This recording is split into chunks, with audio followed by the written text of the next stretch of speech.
Bienvenidos a Código Fuente, un espacio donde la innovación, el talento y las personas se encuentran en el corazón de la transformación digital.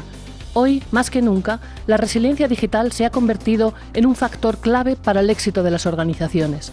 A lo largo del programa, destacados líderes digitales y empresariales compartirán sus estrategias, experiencias y visiones sobre cómo la tecnología, el liderazgo y las personas convergen para crear organizaciones resilientes, ágiles y mejor preparadas para el futuro. Estás en Código Fuente. ¡Empezamos! Buenas noches a todos. Soy Enrique Miranda, CISO de Ferrovial Energía, y hoy tengo el privilegio de entrevistar a Bruno Méndez, CEO de Grupo Weatherpool, aunque quizás conoceréis mejor alguna de sus filiales como Cionet, donde Bruno es el CEO de España, de Latinoamérica y de Brasil. Para mí es un orgullo poder entrevistar a Bruno porque le admiro profundamente en cuanto a su liderazgo, a su capacidad de trabajo y, entre otras cosas más, por su apuesta por el talento. Muchas gracias, Bruno, por aceptar la entrevista con Ciberlideria para hablar de resiliencia digital, talento, tecnología y este mundo tan apasionante. Muchas gracias, Enrique. Qué bien me quieres. Con esa presentación da gusto. Bueno, el cariño es mutuo. Muy agradecido de estar aquí, muy agradecido a Ciberlideria, muy agradecido que hayas pensado en mi persona y vamos a ver qué tal nos lo pasamos este ratito. Pues yo creo que bien. Pues bueno, vamos a empezar, yo creo, por hablar de tu trayectoria. Yo creo que es bastante impresionante e interesante cómo has sido capaz de llegar a la posición en la que estás ahora en tu empresa y cuál es tu rol, cuál es tu día a día en ella. Bueno, desde los inicios de mi carrera profesional siempre he trabajado en consultoría. Lo que aprendes en consultoría es a entender muchas realidades diferentes, muchas organizaciones diferentes, siempre para grandes compañías. Tuve la gran satisfacción de iniciar la internacionalización de la que era mi compañía hace bastantes años en Brasil. He vivido en Brasil en 2 etapas, en Sao Paulo, y he tenido la oportunidad de conocer diferentes culturas desde el punto de vista profesional. Durante todos estos años he estado muy cerca de la tecnología. En muchos de los proyectos la tecnología era un driver fundamental y ya en los últimos 7-8 años, primero trabajando en un Venture Builder y recopilando todo lo que habíamos construido desde el pasado, ¿no? Crear compañías, crear valor, desarrollar. Lo que hoy hago en Cionet pues tiene mucho de eso, tiene mucho de propósito, tiene mucho de visión, tiene mucho de tecnología, tiene muchísimo de personas, tiene mucho de conectar, de colaborar. Siempre he creído que la conexión entre personas, entre organizaciones es un driver fundamental, es algo necesario, es una palanca que nos proyecta hacia el futuro. Y hoy estamos en eso, ¿no? Ya tendremos más tiempo de entrar más en el detalle de Cionet y de otras cosas. Y bueno, en todo esto de tecnología, la transformación que es el eterno momento donde estamos todas las compañías una y otra vez, ¿tú crees que ha cambiado la visión que tenemos de la innovación en tecnología para conseguir un buen liderazgo empresarial? Te voy a dar la vuelta a la pregunta, ¿no? Aquí creo que tenemos 3 elementos, ¿no? Estamos hablando de tecnología, estamos hablando de innovación y estamos hablando de liderazgo. El liderazgo, evidentemente, es un proceso, es una necesidad que tiene que incurrir en cada uno de los proyectos que desarrollamos. Pero al final, si le damos la vuelta, tecnología no deja de ser un habilitador. La tecnología es aquello que nos permite hacer cosas, de manera más eficiente, que nos permite ir a otros caminos.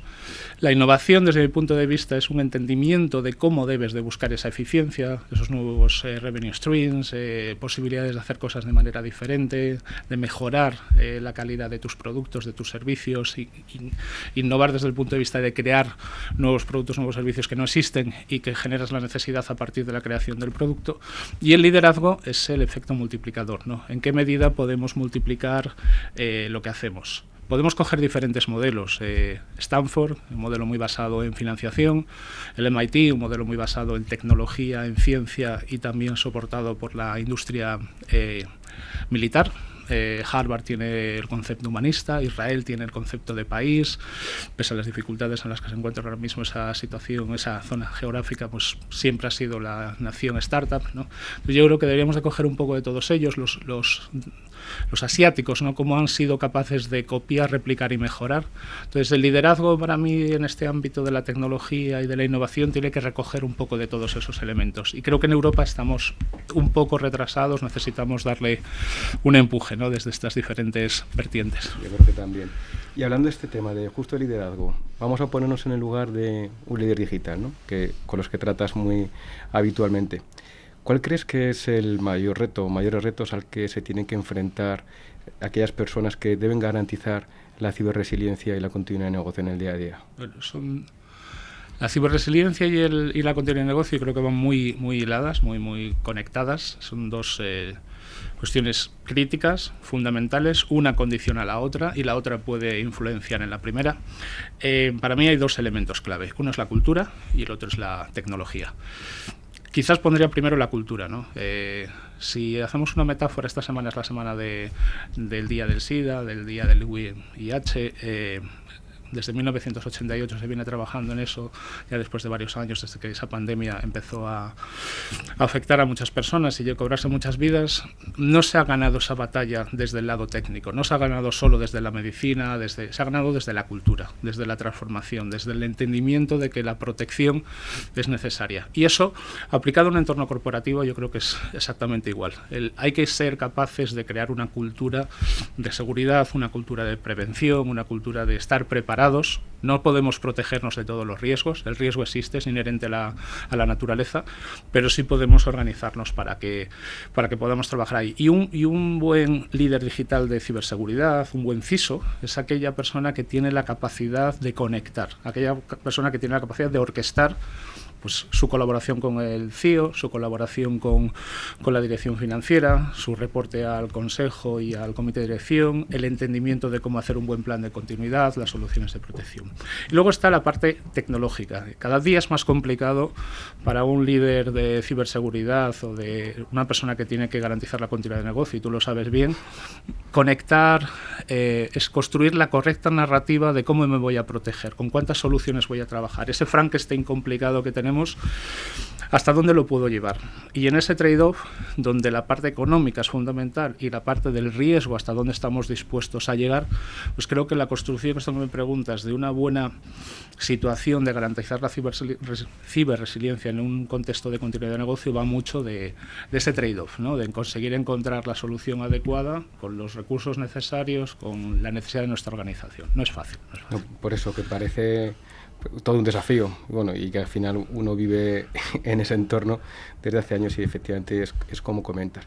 Y justo como desafío, ¿tú crees, o mejor dicho, algún desafío que hayas tenido que vivir últimamente en tu organización, crítico, un desafío relevante, ¿no? Y mencionabas también antes la cultura, y cómo en ese desafío, la solución de ese desafío, gestiona, cómo influye o cómo crees que puede influir la cultura. No es solamente de estos últimos 3-4 años. Yo llevo en Cionet liderando este equipo y esta organización 3 años y medio casi ya. En el momento en el que yo entro, la compañía había superado un Rubicón importante, que era el paso a la situación completamente virtual después del momento de tenernos que irnos en pandemia, una organización que basa su propuesta de valor en mucha cercanía, mucho contacto personal, la presencialidad, el encuentro, el sentir, el estar juntos como estamos tú y yo ahora aquí, pues nos supuso un desafío importante en marzo de 2020 que supimos resolver muy bien. Creo que el 2020 fue un año importante para Cionet a todos los efectos en Europa. 2021 empezó ya con esa situación decreciente, ¿no?, ese cansancio. La gente quería volver a conectar, la gente quería volver a estar, pero nos enfrentábamos a la vuelta a la presencialidad. Y para mí fue incluso más duro la vuelta a la presencialidad porque no se volvió de la misma manera, no se volvió igual. Entonces uno de los grandes retos fue cambiar la cultura de cómo trabajamos con el equipo, de cómo creamos ese espacio, ese foro que hoy he reconocido en Europa como el más potente a nivel de decisión tecnológica, cómo volver otra vez a ser presentes, ¿no?, a estar en el día a día de las personas. Pues tomé una decisión muy de ambición, de propósito, de presencia, de meterle un programa muy intenso, de mucha continuidad, y la visión que tienes, el gran desafío es cómo se lo trasladas al equipo, cómo haces que el equipo sea capaz de comprarte tu idea. A veces algunos te la compran, otros no.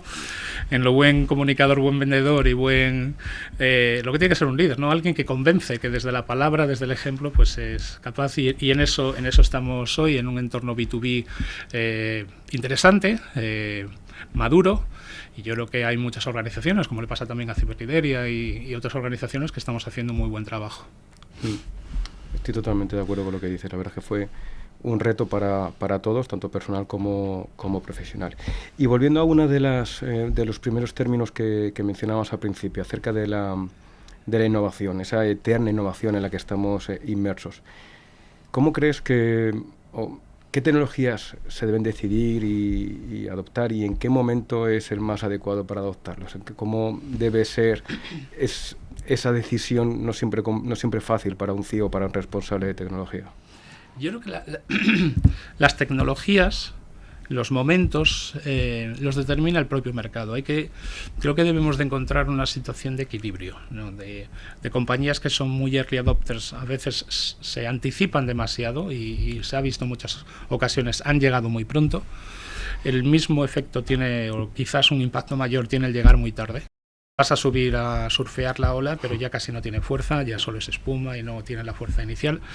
Hay que conseguir encontrar ese momento, entendiendo qué tipo de compañía eres. Si eres una compañía donde la innovación forma parte de tu ADN desde el principio, eres una compañía que tiene más dificultades de innovar porque es un entorno maduro, una industria que tiene más dificultades de lanzarse a nuevos proyectos. Bueno, pues entendiendo dónde estás, entendiendo ese equilibrio, qué eres, qué tienes, quiénes son tus partners, cómo son tus equipos, qué quieres conseguir, yo creo que hay que saber escoger las batallas. No nos podemos lanzar a todas, no hay recursos infinitos para ir a todas, y creo que todas las organizaciones necesitan innovar. Si no, pues tenemos los grandes ejemplos de muchas de las industrias y muchas de las compañías, pues, los Nokia, todas las compañías de fotografía que perdieron, un Blockbuster con Netflix. Netflix hoy se encuentra en una situación de necesita innovar su modelo porque ya se empiezan a ver situaciones de madurez, de cansancio. Pues para mí la innovación constante requiere de saber escoger correctamente dónde tienes que estar. Y en esa innovación hablabas de recursos y si hablamos de más allá de los tecnológicos, que bueno, pues son obvios, ¿no? Cuando hablamos de innovación, a veces que parece que solo nos quedamos en tecnología, pero hablabas de recursos y hay una parte de recursos humanos, ¿no? ¿Cómo ves en todo este proceso de innovación el papel del talento humano de las personas? Gente que ya no le gusta que le llamemos recursos humanos, pero bueno, es el talento, el capital humano, las personas, ¿no? En mi entendimiento de una ecuación que incorpore capital, que incorpore los grandes factores de producción, las personas, el trabajo, la capacidad de que esas personas conviertan su inteligencia, su conocimiento en valor para la organización es fundamental. ¿Qué ocurre? Que en muchas ocasiones metemos talento, incorporamos talento, atraemos, en Cionet decimos el talento no se incorpora, el talento se atrae con proyectos estratégicos, con un propósito estratégico interesante para esas personas. Puedes tener el mejor talento del mundo, pero si no construyes el equipo, a los futboleros, pues como esto quedará para la posteridad, pues cuando se vea, pues el Manchester City o el Real Madrid pues tienen un talento increíble, pero no han conjuntado las piezas. Entonces, sí hay que tener talento. Hay que ser capaces de que ese talento venga de forma casi orgánica a tu compañía, que quieran venir a tu espacio, que sientan que es un lugar donde quieren trabajar, donde quieren aprender, donde se quieren desarrollar. Que construyas un equipo, fundamental. Si no se construye ese equipo, la innovación que puedes desarrollar no dejan de ser silos, no dejan de ser... Tiene que haber la sensación de yo aporto y lo que sumo, al sumárselo al equipo, suma bastante más. Peter Drucker, muchos lo conocemos, para nosotros es casi como un apóstol, ¿no? Un tótem. La cultura se come a la estrategia para desayunar. Podemos tener la mejor estrategia, la mejor forma de querer hacer las cosas, si no creamos la cultura necesaria que se basa en cómo esas personas trabajan, colaboran, en cómo ese talento se pone a disposición de un propósito, difícil. Entonces, en todo esto, la tecnología es relevante, la innovación o lo que queremos hacer es relevante, el tipo de organización que queremos, pero ese elemento de talento construido alrededor de un equipo, pues un 50, un 60, un 70% de la ecuación. Está claro. Y en otro de los conceptos que estamos hablando, la digitalización, esa eterna transformación digital en la que no sé cuántos años llevamos y cuántos años seguiremos estando, está claro que trae retos y oportunidades, ¿no? ¿Qué obstáculos crees que en general una empresa debe atravesar, ¿no?, para llegar a una verdadera era digital?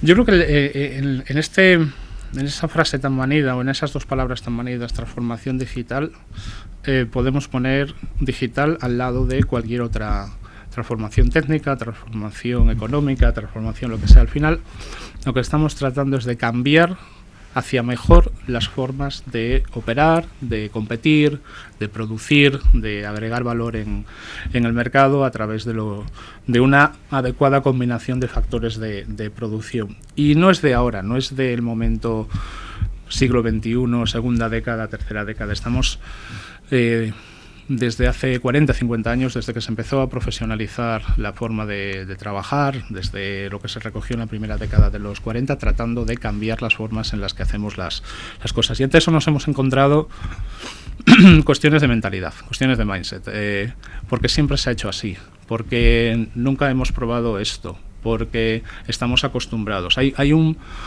una palanca muy difícil de mover, hay como una fuerza centrípeta que te mueve a que no cambies, a que no salgas de tu zona de confort. No va tampoco de volverte loco e irte al otro extremo, pero sí intentar pensar en formas diferentes de hacer las cosas, porque eso puede llevar a la mejora. Hay un papel fundamental de los líderes. Hay líderes por imposición, hay líderes porque de verdad se lo creen y lo pueden hacer, y hay líderes, pues lo que podemos llamar a lo mejor por ebullición, ¿no? Que casi salen de forma natural, de forma orgánica. Pues saber encontrar el adecuado líder para cada momento. Hay escenarios donde el líder por imposición, una persona que tenga que hacer las cosas de una manera muy estructurada y muy determinista, puede ser el elemento necesario. En otros casos, pues necesitamos personas con un entendimiento mucho más líquido de la realidad, mucho más de colaborar, mucho más de juntar piezas, mucho más de hacer el cubo de Rubik de una manera diferente. Y necesitamos, el tercer elemento para mí es la sponsorización. Esto tiene que venir desde el claro convencimiento de la propiedad, sea del tipo que sea, de que eso es necesario. Si no, es muy difícil. Muy difícil organizaciones a las que les va muy bien pensar en cambiar. Eso es lo que mató a muchas organizaciones en las últimas 2-3 décadas. Si no cambias, al final, si no mejoras, vas a... Había un filósofo y un matemático, un estadístico, que decía todo lo que no se puede medir se empeora, porque no sabes dónde está. O mejoras o empeoras. Y si no lo mides, bueno, pues yo creo que hay un ejercicio de entender dónde estás, hacia dónde vas. Y luego hay otro elemento fundamental que es ¿qué queremos hacer con la transformación digital? ¿Qué es digital para nosotros? ¿Qué es transformación tecnológica? ¿Es porque sí? ¿Es por una cuestión de necesitamos hacerlo porque eso nos va a traer incrementos marginales o incrementos más notables de eficiencia? ¿O necesitamos introducir la digitalización para cambiar la forma de colaborar, de ir a otros mercados? Bueno, pues yo creo que hay que hacer esa reflexión, esas dos partes, la reflexión de por qué transformar y para qué. Y hablabas de dejar para la posteridad, y vamos a jugar a ser un poco adivinos. ¿Cómo visualizas? Y yo creo que esta pregunta, la respuesta escucha del entorno en el que tú te mueves en Cionet, con acceso a tantas compañías digitales, la verdad es que es una pregunta cuya respuesta puede ser para enmarcar para el futuro. ¿Cómo visualizas el futuro del mundo digital y las propias empresas en los próximos 5 o 10 años? Que no estaremos jubilados como para decir que hemos desaparecido del mapa. Estaremos por ahí. Por tanto, ¿cómo crees que será el futuro? Bueno, pues si tuviese la respuesta, es que es muy buena pregunta. Si tuviese la respuesta, seguro que tú y yo juntos invertiríamos en una compañía que nos llevase a ese futuro. Hay dos elementos. Yo me gustaría creer que somos capaces como sociedad, como raza, como condición humana, hacer las cosas un poco mejor, bastante mejor. Justo hoy se habla de que cuando Francia estornuda, Europa se constipa, la posibilidad de que se pierda la Quinta República y demás. Estamos en un entorno sumamente complejo, muy, muy complejo.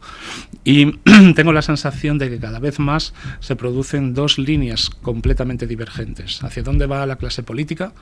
Los graves y los complejos problemas geopolíticos que se están generando, que influyen sí o sí en nuestro día a día, en nuestra sociedad, y el interés que tiene la sociedad privada, la sociedad civil, las empresas privadas en tratar de hacer las cosas cada vez mejor, de romper, de quebrar modelos antiguos, obsoletos, de buscar nuevas líneas de generación de valor, de buscar mejoras en el ámbito de la salud, de conseguir que toda la raza humana, toda la condición humana tenga mejor calidad de vida, tenga más años de esperanza de vida, con buena calidad de vida. Hay muchos referentes. Elon Musk, con todo lo que tiene, es un visionario increíble. Yo creo que si le quitamos la parte un poco más complicada y donde se mete, los charcos en los que se mete, hay gente como Kurzweil que hablan de la singularidad humana. Es posible que nos encontremos en 10 años en la posibilidad de que nos podamos separar alma y cuerpo, y eso es algo completamente increíble. De hecho, hay ya ciertos estudios que se han hecho con personas siamesas, donde se puede conectar desde una parte de un cerebro a otro. Se habla incluso de la posibilidad de poner 2 hemisferios del cerebro, conectarlos, y ¿qué va a pasar? El alma que sale es... Bueno, en la parte más pragmática, yo creo que estaremos con un modelo mucho más de wearables, mucha más conectividad, mucha más data. Espero que mejor aprovechamiento de la data que disponemos para el futuro, y un entorno muchísimo más complejo. Una relación de hombre-máquina, hombre-mujer-máquina muy complicada. Muy complicada por lo que supone, no por la dificultad de conectar, sino por lo que va a suponer cuestiones éticas, cuestiones de qué va a ser la condición humana, de cómo va a ser la relación de las máquinas. Nos vamos a unos años espectaculares. O sea, estamos haciendo historia. Entonces yo creo que es una de las épocas más interesantes para vivir. Y vamos por cuestión de tiempo, vamos a una última pregunta. Y yo creo que, como te definía al principio, ¿no?, como un referente desde el punto de vista de liderazgo, ¿qué le darías, qué consejos darías a líderes emergentes, ¿no?, a esas personas que están empezando a liderar, que entran en roles en este entorno tan complicado que comentas y que más se va a complicar, ¿no?, en el futuro?